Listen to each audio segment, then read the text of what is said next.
Bonjour ou bonsoir. Un extraterrestre qui se fait appeler Dieu.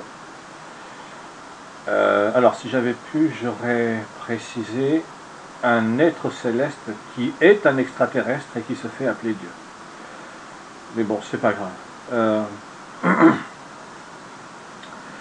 L'idée que je voulais développer dans ce podcast audio, cette vidéo sur YouTube, c'est le principe que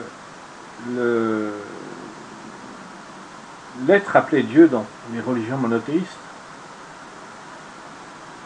dans les visions du royaume des cieux que j'ai eues, c'est un être tout ce qu'il y a de plus réel. Il a un pouvoir de création, il est capable de créer, plus précisément il est capable de créer des êtres vivants, intelligents et spirituels. Il n'est pas capable de créer des animaux, il n'est pas capable de créer des environnements tels que des arbres, des forêts, des vallées, des montagnes, tous les environnements qui existent sur la tout ce qui est là, tout ce qu'on trouve dans la nature et qui existe sur la planète Terre, pardon. Alors, un extraterrestre qui se fait appeler Dieu. Pourquoi un extraterrestre? Parce que déjà il ne vit pas sur la planète Terre au sens strict du terme. Il n'est pas parmi les êtres humains. Ensuite, parce que son origine, c'est le royaume des cieux. Le royaume des cieux est un système solaire d'une vingtaine de planètes. Et il est dans le royaume des cieux lorsqu'il y vivait, parce qu'il n'y vit plus du tout. Et il n'y vivra plus jamais pendant toute l'éternité. Lorsqu'il vivait dans le royaume des cieux, il était le numéro 3 dans le royaume des cieux. Et il avait lui-même été créé, il avait lui-même une mère qui était un être céleste, qui était la reine du royaume des cieux, et un père qui était l'être originel et qui était le roi du royaume des cieux. Et donc, un extraterrestre qui se fait appeler Dieu, et celui qui était le numéro 3 dans le royaume des cieux pendant très longtemps, des milliards d'années au minimum, voire des dizaines de milliards d'années, a été heureux de vivre dans les valeurs de l'amour spirituel, valeurs qui lui ont été inculquées par ses parents, l'aimer, qui est la reine du royaume des cieux, et l'être originel, qui est le roi du royaume des cieux. Mais au bout d'un moment, enfin, je veux dire, à un moment donné de sa vie, il a fini par ne plus être heureux dans les valeurs de l'amour spirituel, il a fini par ne plus ressentir d'intérêt par les valeurs de l'amour spirituel, et puis cet être qui est un être céleste vivant dans le royaume des cieux, pour les êtres humains un extraterrestre, mais qui n'est pas Dieu selon tel que expliqué par les religions monothéistes. En fait, il a eu une idée. Enfin, il a eu une idée. Il avait un objectif à atteindre. Il voulait sortir de la situation dans laquelle il était, puisqu'il était malheureux. Mais contrairement à ce que j'ai expliqué... ah ben non, je viens déjà de commettre une erreur. Je voulais apporter une mise à jour spirituelle dans l'explication que j'allais donner, et j'ai commencé en commettant une erreur. Alors, dans toutes les vidéos que j'ai pu faire jusqu'ici sur la chaîne YouTube que j'ai faite et qui pour l'instant existe, Sauver tous les êtres humains Armageddon, quoique elle a eu plusieurs noms avant d'en arriver à celui-là. J'ai expliqué que l'être vivant dans le royaume des cieux, qui était le numéro 3 du royaume des cieux, et qui pendant des milliards d'années a été le créateur officiel du royaume des cieux, dans un domaine bien précis, la création d'êtres vivants, intelligents et spirituels. Mais il n'est pas habilité, apte, compétent pour créer des animaux, il n'est pas habilité, apte et compétent pour créer des environnements tels que tout ce que les êtres humains connaissent dans la nature. En fait, ce que les êtres humains connaissent, les animaux et tout ce qu'il y a dans la nature, c'est une retranscription de ce qui existait déjà sur toutes les planètes, la vingtaine de planètes qui forment le système solaire appelé le royaume des cieux. Donc, jusque-là, jusqu'à aujourd'hui, je disais qu'il avait été malheureux et que qu'il en était arrivé à tomber dans la dépression et que c'est à partir de cette dépression que les choses ont complètement changé pour lui, que c'est en voulant de sortir de la dépression qu'il a mis au point un plan et que ce plan visait à prendre le pouvoir dans le royaume des cieux, et dans ce plan il y avait la création d'Ève et Adam, les deux premiers êtres humains. Seulement depuis quelque temps, je me suis mis à réfléchir à certaines questions d'ordre spirituel, et je me suis rendu compte de quelque chose. Les êtres humains, j'ai fait un podcast audio, une vidéo sur ma chaîne qui s'appelle « Les êtres humains sont à l'image de leur créateur ». C'est-à-dire que les êtres humains sont exactement tels que leur créateur, qui au moment précis où il a créé les êtres humains, s'était donné un nom qui était en rapport avec les nouvelles valeurs qu'il s'était créées pour lui-même, les valeurs de la haine. Donc cœur de haine. Cœur de haine a créé des êtres humains pour qu'ils soient à l'image de lui, à son image à lui. Des êtres qui vivent selon les valeurs de la haine. Et Ève et Adam, il ne les a pas créés pour qu'ils se vivent éternellement dans le jardin d'Éden selon les valeurs de l'amour spirituel. Ça, c'était une arnaque, c'était une escroquerie, c'était une manipulation. Cœur de haine a créé les êtres humains pour qu'ils vivent éternellement dans les valeurs de la haine et pour qu'ils forment sur la planète Terre le paradis de la haine. Alors ça s'est fait. Les êtres humains, le monde des êtres humains forme le paradis de la haine, et les êtres humains vivent selon les valeurs de la haine. Les êtres humains sont génétiquement programmés pour vivre selon les valeurs de la haine.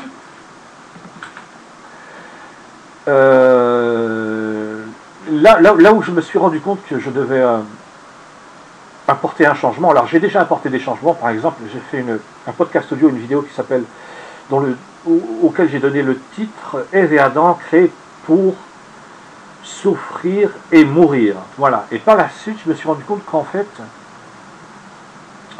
Ève et Adam avaient été créés pour souffrir, oui, parce qu'à cause des valeurs de la haine, il y a de la souffrance, mais pas pour mourir. Ève et Adam ont été créés pour vivre éternellement dans les valeurs de la haine.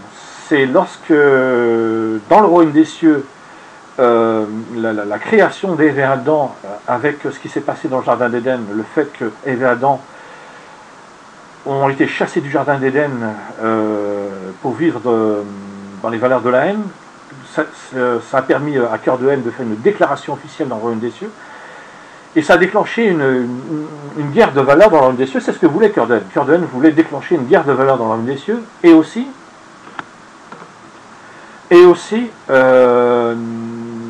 ça a déclenché une réponse du conseil de la famille royale céleste. Alors c'est quoi le conseil de la famille royale céleste?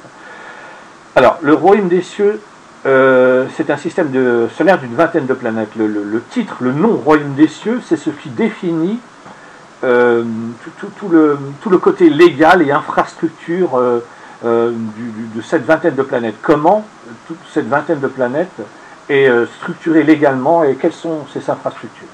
Alors, sur chaque planète, il y a un gouvernement. Sur chaque planète, il y a un gouvernement. Sur la planète mère c'est le nom de la toute première planète sur laquelle il y a eu des êtres vivants, intelligents et spirituels. Sur la planète mère, il y a le gouvernement interplanétaire, et sur chaque autre planète, en dehors de la planète mère, il y a un gouvernement planétaire. Donc il y a une forme de gouvernement littéral, comme pour les êtres humains, comme je l'ai dit pour les animaux et la nature, ce qui concerne le gouvernement, tout ce que les êtres humains connaissent sous le nom de gouvernement, ça vient du royaume des cieux. Ça vient du système solaire d'une vingtaine de planètes, dont le nom est le royaume des cieux. Et en plus, alors, le gouvernement interplanétaire et chaque gouvernement planétaire, sur chaque planète, en dehors de la planète mère, ça permet de gérer toutes les lois qui doivent être gérées, tous les décrets, toutes les décisions qui doivent être prises indépendamment des membres de la famille royale céleste. Il y a 14 membres de la famille, en tout cas au moment de la déclaration, juste après qu'Ève et Adam ont été chassés du jardin d'Éden, et Cœur de haine a profité de ça pour faire une déclaration officielle en réavision qui était destinée à tous les êtres célestes, à tous les êtres vivants, intelligents, spirituels, ou tous les extraterrestres vivant dans le système solaire d'une vingtaine de planètes que le royaume des cieux. Alors réavision, ça veut simplement dire que c'est comme une télévision, sauf que ça fonctionne, c'est comme une télévision, c'est-à-dire que ça permet de donner faire une communication officielle qui est destinée à tous les êtres célestes qui vont la recevoir, quelle que soit la planète sur laquelle ils sont. Donc c'est pas seulement comme sur la planète Terre, la télévision transmet des informations qui sont uniquement destinés aux êtres humains vivant sur la planète Terre. En réavision, ça permet d'envoyer, de faire une communication officielle sur une vingtaine de planètes. Et en plus, réavision, réa à cause de réalité. Et, parce que quand quelqu'un regarde un programme en réavision, c'est comme s'il était pour un être humain dans une salle de cinéma 3D. C'est-à-dire qu'il a l'impression d'être dans la même pièce que la personne qui fait une déclaration officielle. Donc quand Cœur de Haine a fait sa déclaration officielle destinée à tous les êtres célestes vivant dans le royaume des cieux en réavision, pour chaque être céleste qui a écouté cette déclaration officielle de guerre de valeur en réavision, c'est comme s'il se trouvait dans la même pièce que Cœur de Haine. Voilà, c'est là où je voulais en venir. Je termine avec ça. Donc, il y a une réaction du Conseil de la famille royale céleste. Et le Conseil de la famille royale céleste est composé des 14 membres de la famille royale. Et les 14 membres de la famille royale, une fois que le premier gouvernement, le gouvernement interplanétaire sur la planète mère, et ensuite un gouvernement planétaire sur chaque planète a été mis en place, le Conseil, les membres de la famille royale, pardon, je suis désolé, j'essaie de ne pas perdre le fil de mon idée alors que je suis en train d'expliquer un truc. Donc, les membres de la famille royale, une fois que des gouvernements ont été mis en place sur chaque planète, n'interviennent plus. Les membres de la famille royale vont vivre leur vie sur la planète mère, faire de temps en temps des visites sur chacune des planètes en dehors de la planète mère dans le système solaire qu'est le royaume des cieux, mais chaque jour la communication se fait grâce à la réavision. C'est pour ça que j'ai parlé de la réavision. En partie pour ça que j'ai parlé de la révision. Et donc, les membres de la famille royale, eux, n'interviennent pas. C'est pas une monarchie. Le royaume des cieux n'est pas gouverné, même s'il porte le nom de royaume, parce qu'il y a bien une reine et un roi, mais c'est pas une monarchie. En fait, c'est comme, je crois, hein, si je dis pas de bêtises, c'est comme en Angleterre. En Angleterre, il y a bien une monarchie, il y a une reine. Alors, il y a une reine et un roi. Comment je crois pas que c'est une reine et un roi. Maintenant c'est le prince Charles III, j'espère que je ne dis pas de bêtises. Donc il y a un roi, ah ben si, là il y a un roi, il y a une reine, puisque Camilla, j'ai le souvenir qu'elle avait été officiellement déclarée reine. Donc, alors peut-être que c'est quand c'est l'inverse qu'il n'y a pas de roi, peut-être que lorsque c'était la reine Elisabeth, je me souviens qu'on l'appelait le prince consort, donc peut-être que quand c'est une femme, je ne sais pas pourquoi, peu importe. Donc c'est comme en Angleterre, il y a bien une monarchie qui existe, avec une reine et un roi, mais la monarchie ne gouverne pas. Il y a un gouvernement politique indépendant de la monarchie qui gère tout ce qui doit être géré. Donc, exception faite d'un seul cas. Enfin, là, je parlais de l'Angleterre, je reviens au royaume des cieux. Pardon si je me mélange un peu les pinceaux. Donc, là où je voulais en venir, les membres de la famille royale ne gouvernent pas en tant que tel, parce qu'il y a un gouvernement sur chaque planète, et il y a sur la planète mère le gouvernement interplanétaire qui prend des décisions pour toutes les planètes du royaume des cieux. Donc les membres de la famille royale ne gouvernent pas en tant que tel, ils ne font pas de loi, voilà. Par contre, il y a un cas de figure où les membres de la famille royale vont se réunir dans le cadre du conseil de la famille royale céleste, ou dans le cadre du conseil de la famille royale, c'est si jamais il y a un problème avec un des membres de la famille royale. Alors dans ce cas-là, les gouvernements qui existent dans le royaume des cieux, chaque gouvernement planétaire et même le gouvernement interplanétaire qui se trouve sur la planète mère, n'est pas compétent, n'est pas habilité pour gérer une situation, un problème qui peut être extrêmement grave, ce qui va être le cas avec Cœur de Haine. Aucun gouvernement dans le royaume des cieux, sur chaque planète, n'est habilité, n'est compétent pour gérer un problème qui concerne un membre de la famille royale. Et lorsque celui qui était concepteur, le créateur, c'est-à-dire le créateur officiel du royaume des cieux depuis des milliards d'années, qui avait vécu longtemps dans les valeurs de l'amour spirituel, mais que lorsqu'il a rejeté tout ça, qu'il s'est présenté officiellement en tant que Cœur de Haine, mais toujours revêtu de son autorité officielle du numéro 3 du royaume des cieux, là, c'est seul le conseil de la famille royale était habilité à pouvoir se réunir, ce qui a été fait. Il y a eu une réunion du conseil de la famille royale, et à prendre une décision. Et j'en reviens là où j'en étais, c'est pour ça que je me suis un petit peu emmêlé les pinceaux.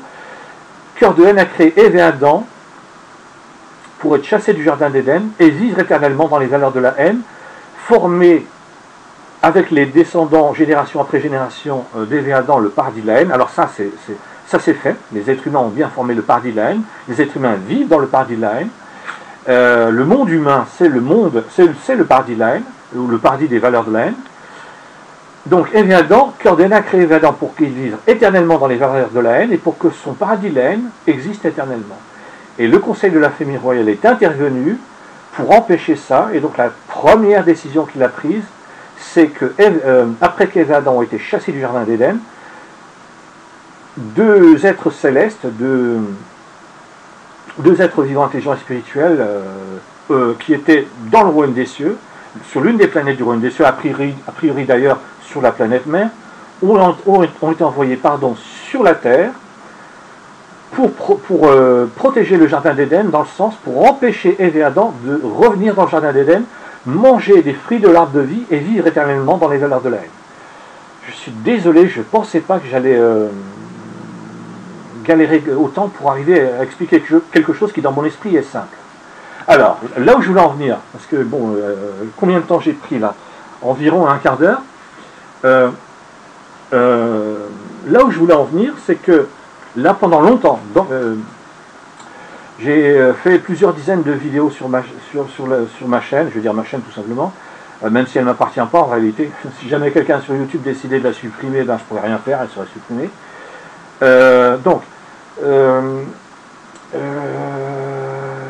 Donc j'ai fait plusieurs dizaines de vidéos où j'ai expliqué que, conceptant le Créateur, celui qui était le numéro 3 dans le royaume des cieux, avait fini par être malheureux au point de vouloir se suicider.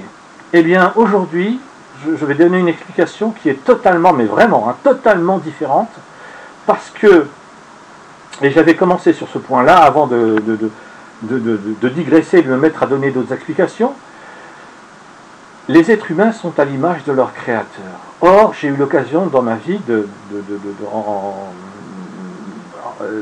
en m'intéressant par exemple à des êtres humains, à l'histoire de l'humanité, à l'histoire de l'humanité, j'ai eu l'occasion, ou à des êtres humains qui existent aujourd'hui au présent, j'ai eu l'occasion dans ma vie de me rendre compte qu'il y a des êtres humains qui sont parfaitement capables comment est-ce que je peux dire ça? D'être négatifs et destructeurs, d'être menteurs, manipulateurs, lâches, traîtres, hypocrites, alors qu'ils n'ont jamais été malheureux dans leur vie, littéralement, jamais malheureux dans leur vie. Mais ça ne les empêche pas d'être négatifs et destructeurs, d'employer le mensonge, la manipulation, la lâcheté, la traîtrise, l'hypocrisie, bon, et j'en passe et des meilleurs. Et à force de réfléchir à ce point-là, j'ai fini par me rendre compte qu'il n'y a aucune raison pour que ce ne soit pas le cas du Créateur des êtres humains.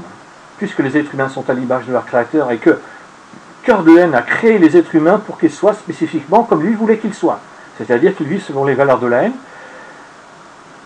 Il n'y a aucune raison pour qu'en fait, Cœur de haine ait été malheureux au point de vouloir se suicider et que c'est lorsqu'il en est arrivé à penser à se suicider qu'il s'est dit il faut que je m'en sorte en dehors des valeurs de la haine spirituelle. C'est les explications que je donnais jusqu'ici.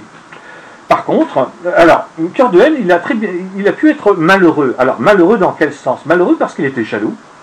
En fait, je vais supprimer le mot malheureux. Je vais carrément le supprimer. Enfin, je vais dire, dans mon explication, pardon.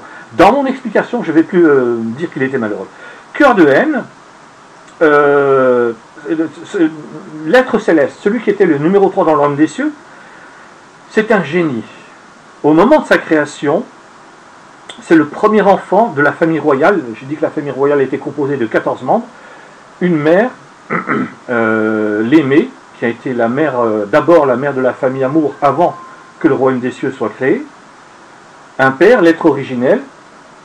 Un père qui était l'être originel. Bon, il est toujours, quoi qu'il arrive, l'être originel avant d'être créé.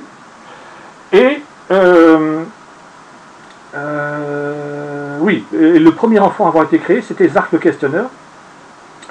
Et Zark le Questionneur, ses parents, l'aimé, sa mère et l'être originel son père, les parents de la famille Amour, quand ils ont créé le tout premier enfant, ils l'ont créé de telle manière à ce qu'un jour il devienne le créateur officiel de la famille Amour, et puis par la suite il deviendra le créateur officiel du royaume des cieux. Alors attention, je précise, et ça au départ je ne le précisais pas du tout, mais maintenant je le précise, je l'ai déjà précisé mais je le reprends, enfin dans ce podcast audio je l'ai précisé, je le reprends, il est uniquement créateur officiel du royaume des cieux pour les êtres vivants, intelligents et spirituels.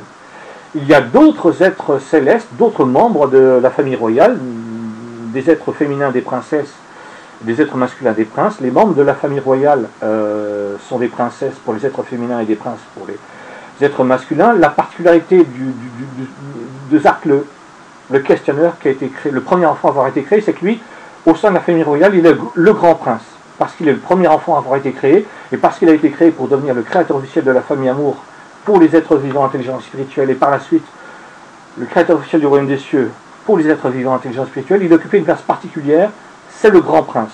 Les autres membres de la famille royale sont soit des princesses, soit des princes. Donc ça fait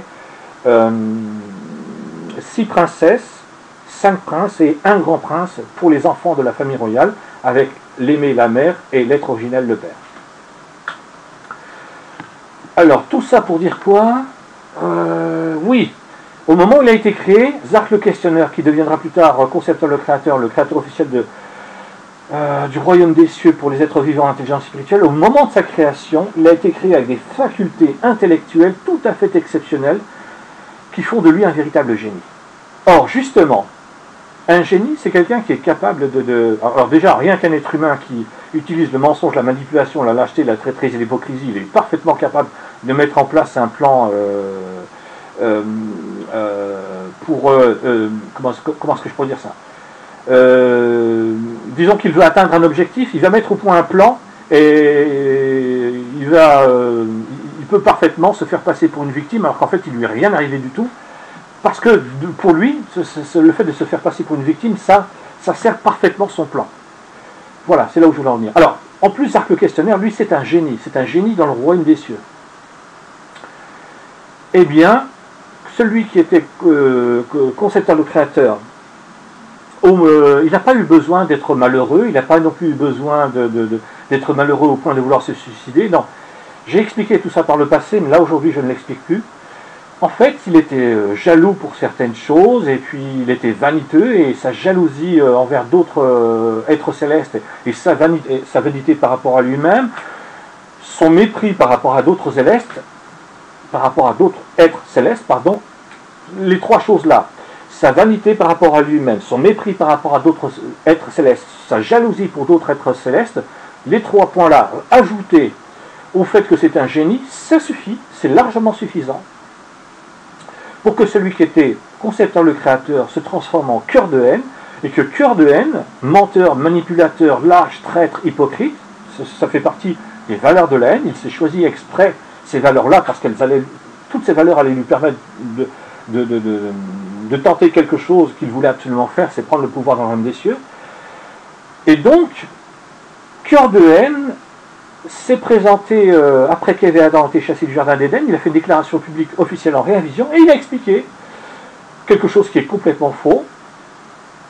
C'est qu'il était malheureux, il s'est retrouvé malheureux dans les valeurs de l'amour spirituel, malheureux au point qu'il a pensé à se suicider, tout ça est complètement faux, et que les responsables de sa souffrance, c'est l'être originel, le roi du royaume des cieux, l'aimé, sa mère, la reine du royaume des cieux, et Loïs. Alors qui est Loïs? Loïs, c'est le nom du gouvernement interplanétaire qui se trouve sur la planète mère et qui prend des décisions qui seront appliquées par tous les gouvernements planétaires sur toutes les autres planètes.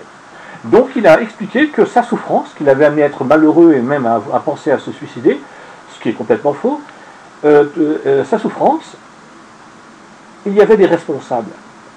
Loïs, le gouvernement interplanétaire sur la planète mère, l'aimé, la reine du royaume des cieux, sa mère, et l'être originel, le roi du royaume des cieux, son père. Voilà. Donc, j'étais parti sur le podcast audio, un extraterrestre qui se fait appeler Dieu. Je vais terminer là-dessus. Et donc, celui qui était le numéro 3 du royaume des cieux, il s'est rendu compte que puisqu'il était extraordinairement intelligent, un véritable génie, qu'il était le grand prince, c'est-à-dire le numéro 1 des enfants au sein de la famille royale, et qu'il était le seul à avoir ce titre de grand prince au sein de la famille royale. Ses autres sœurs et frères étaient des princesses pour ses sœurs et des princes pour ses frères. Qu'il avait le titre officiel de créateur officiel du royaume des cieux pour les êtres vivants, intelligents et spirituels. Qu'il avait aussi des admiratrices et des admirateurs. Peut-être qu'aujourd'hui on dirait des followers, des personnes qui le suivent, mais enfin je vais garder cette explication d'admiratrices et d'admirateurs qui trouvaient qu'il était tellement extraordinaire que il n'était pas, comment est-ce que je pourrais dire ça, il ne recevait pas la gloire et l'honneur qui lui était dû pour tout ce qu'il était capable de faire et pour tout ce qu'il avait déjà fait. Il y a aussi le fait que celui qui était concepteur, le créateur, il donnait la vie, il créait des êtres vivants sur lesquels il régnait lui-même pendant un temps. Par exemple, sur la première planète sur laquelle il va y avoir des êtres vivants intelligents spirituels, il va tous les créer un par un, ou après les avoir créés, alors, il peut les créer un par un, ou bien il peut lui mettre en place tout ce qui est nécessaire pour créer de nouveaux êtres vivants intelligents spirituels sur une nouvelle planète, et puis d'autres vont faire le travail pour lui, exactement comme lorsqu'on parle ici en France, quand on parle de la bibliothèque François Mitterrand, qui fait référence à un homme politique qui a été président de la République pendant 14 ans, il a eu 2 mandats de 7 ans. Quand on parle de la bibliothèque François Mitterrand, le nom de la bibliothèque François Mitterrand ne veut en aucun cas dire que c'est François Mitterrand lui-même qui a construit la bibliothèque. Ça veut dire que c'est lui qui a décidé qu'il y aurait une bibliothèque particulière. Alors si je ne dis pas de bêtises, elle doit être à Paris, cette bibliothèque. Et à partir du moment où c'est lui qui a pris la décision qu'il y aurait cette bibliothèque-là, ou alors c'est peut-être plus compliqué que ça. Je vais rester là-dessus pour éviter de... Si je ne me trompe pas, voilà, je vais mettre une nuance, je vais prendre une précaution. Si je ne me trompe pas, la bibliothèque François Mitterrand, elle porte son nom parce que c'est lui qui a pris l'édition qu'il y aurait cette bibliothèque-là en particulier. Alors je ne sais pas si de son vivant, la décision avait déjà été prise qu'elle porterait son nom, ou si ça s'est fait par la suite, je ne sais pas. Mais en tout cas, ce n'est pas François Mitterrand qui a bâti la bibliothèque. Donc peut-être que pour le créateur officiel du royaume des cieux qui va créer des êtres vivants intelligents spirituels, il met tout en place pour qu'il y ait de nouveaux êtres vivants intelligents spirituels sur une planète, mais après c'est pas lui qui les crée à proprement parler. C'est possible aussi, c'est tout à fait possible aussi. Pour terminer, un extraterrestre qui se fait appeler Dieu. Oui, donc je voulais dire que lorsque concepteur le créateur donne la vie à de nouveaux êtres vivants intelligents et spirituels, quelle que soit la méthode qu'il emploie, sur une nouvelle planète, il devient leur père et roi pendant 100 millions d'années. Pendant 100 millions d'années, il règne en tant que roi et père de ces nouveaux êtres vivants intelligents et spirituels, ces nouvelles créatures intelligentes et spirituelles. Et à la fin des 100 millions d'années, il y a une cérémonie officielle. La reine et le roi du royaume des cieux viennent sur cette nouvelle planète et deviennent les parents et reines et rois de ces êtres vivants intelligents et spirituels. Donc, concepteur le créateur remet l'autorité parentale et royale à sa mère et à son père. Et ça, concepteur le créateur, il ne voulait plus le faire du tout. Il a fini par ne plus supporter de devoir faire ça. Donc, quand on met tout ensemble, le fait que concepteur le créateur ne voulait plus remettre l'autorité parentale et royale à ses parents, l'aimé, la reine du royaume des cieux et l'être originel, le roi du royaume des cieux, après avoir régné en tant que père et roi, ou en tant que roi et père, sur des créatures intelligentes dont il était le créateur au bout de 100 millions d'années, il ne voulait plus faire ça. Il était vaniteux par rapport à lui-même, jaloux par rapport à d'autres êtres célestes, méprisant probablement d'ailleurs méprisant par rapport à d'autres êtres célestes et probablement méprisant par rapport aux êtres célestes dont il était jaloux, pardon. Donc quand on met tout ça ensemble, ça donne quelqu'un qui a fini par rejeter les valeurs de l'amour spirituel, se créer un nouveau corps, dans lequel il a transféré sa personnalité. Il s'est créé de nouvelles valeurs, les valeurs de la haine spirituelle. Il a décidé de déclarer une guerre de valeurs. Ce n'est pas une guerre militaire. Hein. La première étape n'est pas une guerre militaire. Pour pouvoir prendre le pouvoir dans le royaume des cieux, ce n'est pas une guerre militaire la première étape. La première étape, c'est une guerre de valeurs. Et en créant les êtres humains, le titre du podcast audio de la vidéo, c'est un extraterrestre qui se fait appeler Dieu, pardon. Je suis désolé, je suis un peu confus parce que je voudrais arriver à là où j'ai...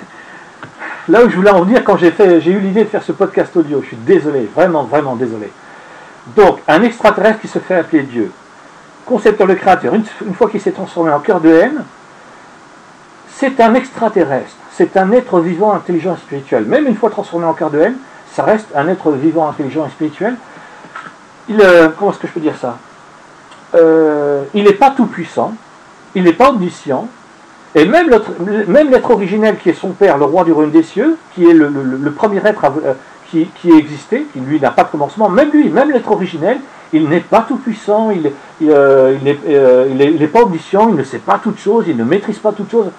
Tout ça, ça n'existe pas, tout ça c'est un délire. Eh bien ce délire-là, être tout puissant, être omniscient, savoir toutes choses, contrôler toutes choses, ça vient du cerveau de cœur de haine, qui a décidé que les nouvelles créatures qu'il allait créer, les êtres humains, Ève et Adam dans le jardin d'Éden, créés pour être chassés du jardin d'Éden, pour former le paradis de la haine et vivre éternellement dans les valeurs de la haine, Ève et Adam, les êtres humains, pour les êtres humains, cœur de haine serait Dieu. Quelqu'un qui est tout puissant, quelqu'un qui est omniscient, qui sait toutes choses, quelqu'un qui contrôle tout, quelqu'un qui n'a aucun défaut, quelqu'un qui n'a que des qualités. Pourquoi ce délire de grandeur, ou je ne sais pas comment dire ça, un mélange entre un délire de grandeur et un délire mystique? Ah oui, un point important, je ne fais que le dire, hein, je ne vais pas encore digresser et donner de nouvelles explications, je fais que le dire. Ce que les êtres humains connaissent sous le nom de religion, tout cela n'existait pas avant la création d'Ève et Adam sur la planète Terre. Dans le royaume des cieux, il n'y a pas de religion, ça n'existe pas. Les relations entre les êtres vivants, entre toutes les créatures et entre les créatures et leurs créateurs, les relations entre tous les êtres célestes sont basées sur les valeurs de l'amour spirituel. Les valeurs de l'amour spirituel, ce n'est pas une religion. Il n'y a pas de religion dans le royaume des cieux à l'origine et pendant très très très longtemps. En fait, il n'y a même pas de religion du tout dans le royaume des cieux. Il n'y a que sur la planète Terre que le principe de religion existe. Alors, par ricochet du fait que les religions existent sur la planète Terre, ce principe a dû être expliqué dans le royaume des cieux, puisque Cœur de haine voulait prendre le pouvoir dans le royaume des cieux. Il a dû expliquer ce que c'était qu'une religion, et ce que ça voulait dire être Dieu. Ça veut dire que Cœur de haine, il renie tout ce qu'il a été par le passé, il s'est créé un nouveau corps, il a transféré sa personnalité dans son nouveau corps, il s'est créé de nouvelles valeurs, les valeurs de la haine spirituelle, et il s'est défini une nouvelle identité avec un nouveau passé. Il explique qu'il n'a pas été créé, il n'a pas été créé par sa mère,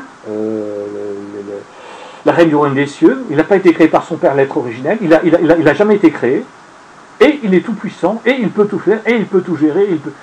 C'est-à-dire que Cœur de haine, à cause de sa vanité par rapport à lui-même, de sa jalousie par rapport aux autres, de son mépris par rapport à d'autres êtres célestes, de son désir de changer complètement de vie, il est entré dans un délire de grandeur qui fait qu'il s'est défini une personnalité qui fait qu'il est à ses propres yeux, et pour tous les êtres célestes qui l'ont suivi dans sa guerre de valeurs, dans sa rébellion dans le royaume des cieux, il est devenu Dieu. C'est-à-dire, il est entré dans un... Donc, comment est-ce que je pourrais dire ça? Alors, c'est un délire, mais c'est pas un délire dans le sens de psychiatrique du terme. C'est pas dans ce sens-là. C'est un délire où il s'est redéfini une personnalité qui, par rapport aux faits réels, est délirante. Mais il n'est pas délirant. Il n'est pas délirant dans le sens psychiatrique du terme. Ce qu'il explique est délirant. Mais lui-même n'est pas délirant. C'est-à-dire qu'il ne veut plus parler de lui-même qu'en disant « je suis Dieu, personne ne m'a créé, j'ai pas de mère, j'ai pas de père, personne ne peut m'être comparé, voilà, et ainsi de suite ». Et ce sont les êtres humains qui sont ces créatures, c'est à travers les êtres humains qu'il peut à 100% vivre cette relation créature-créateur, selon le principe qu'il est Dieu, qu'il a tous les pouvoirs, qu'il est omniscient, qu'il sait toutes choses, qu'il est tout puissant, qu'il peut tout, et ainsi de suite. Alors, le titre que j'ai mis, c'est un extraterrestre qui se fait appeler Dieu, référence Stargate. Donc j'espère que je pourrai trouver une image de Stargate à mettre. Voilà. J'en ai terminé, j'espère que j'ai pu être un minimum cohérent, même si j'ai pu m'emmêler les pinceaux et être un peu tendu et nerveux dans mes explications, parce que je devais en même temps expliquer certaines choses, j'ai fait des digressions et je ne devais pas perdre le fil de mon idée. Bon, c'est pas grave. Merci, au revoir.